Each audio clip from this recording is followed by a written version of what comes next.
दोस्तों ये YouTube channel का नाम सरगम स्टोरी है, जहां आप लोगों के लिए हमेशा से लाते रहता हूं मोटिवेशनल स्टोरी। एक छोटे से कस्बे में रोहित नाम का लड़का रहता था। कॉलेज में पढ़ता था, लेकिन फैशन, ब्रांडेड कपड़े और मोबाइल के पीछे उसका ज्यादा ध्यान रहता था। घर की हालत कमजोर थी। पिता की कमाई बस 2 वक्त की रोटी लाने लायक थी। माँ गांव के सरकारी स्कूल में बच्चों को पढ़ाती थी, लेकिन रोहित को हमेशा शर्म आती थी कि उसकी माँ साइकिल से स्कूल जाती है और पैरों में टूटी फूटी पुरानी चप्पल पहनती है। दोस्त अक्सर हंसी उड़ाते, अरे तेरी माँ तो अभी तक साइकिल से आती है, देख तेरी मम्मी की चप्पल तो उधरी हुई है। ये बातें रोहित के दिल को चुभती और वो अक्सर माँ पर गुस्सा उतार देता। एक दिन रोहित का कॉलेज टूर था। उसने पिता से नए स्पोर्ट्स शूज की जिद की।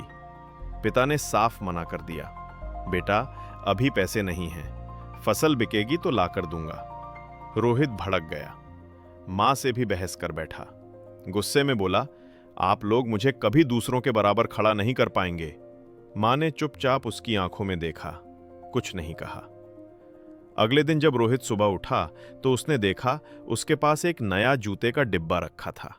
खुश होकर पहना तो दिल भर आया, वही ब्रांडेड शूज जो वो चाहता था।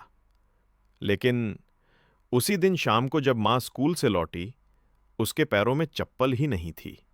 पैर नंगे थे और छिल गए थे। रोहित सन्न रह गया।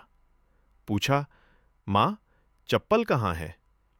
मां ने हंसते हुए कहा, कुछ नहीं बेटा, टूटी हुई थी, सोचा तेरे लिए जूते ले लूं, मैं तो ऐसे ही स्कूल चली जाऊंगी। ये सुनकर रोहित फूट फूट कर रो पड़ा। उसे पहली बार समझ आया कि जिस चीज को लेकर वो शर्माता था, वही उसकी मां का त्याग था। वो दौड़कर मां के पैरों में बैठ गया। बोला, मां अब कभी आपको शर्मिंदा नहीं होने दूंगा। मैं पढ़ाई करके कुछ ऐसा बनूंगा कि आपकी ये कुर्बानी लोग सलाम करें। उस दिन से रोहित ने मोबाइल और फैशन की जगह किताबों को दोस्त बना लिया। कड़ी मेहनत की और कुछ सालों बाद एक बड़े अफसर के रूप में अपनी मां के सपनों को पूरा किया। आज भी जब कोई उसकी सफलता की बात करता है, रोहित सिर्फ इतना कहता है, मेरी मां की टूटी चप्पल ने मुझे यहां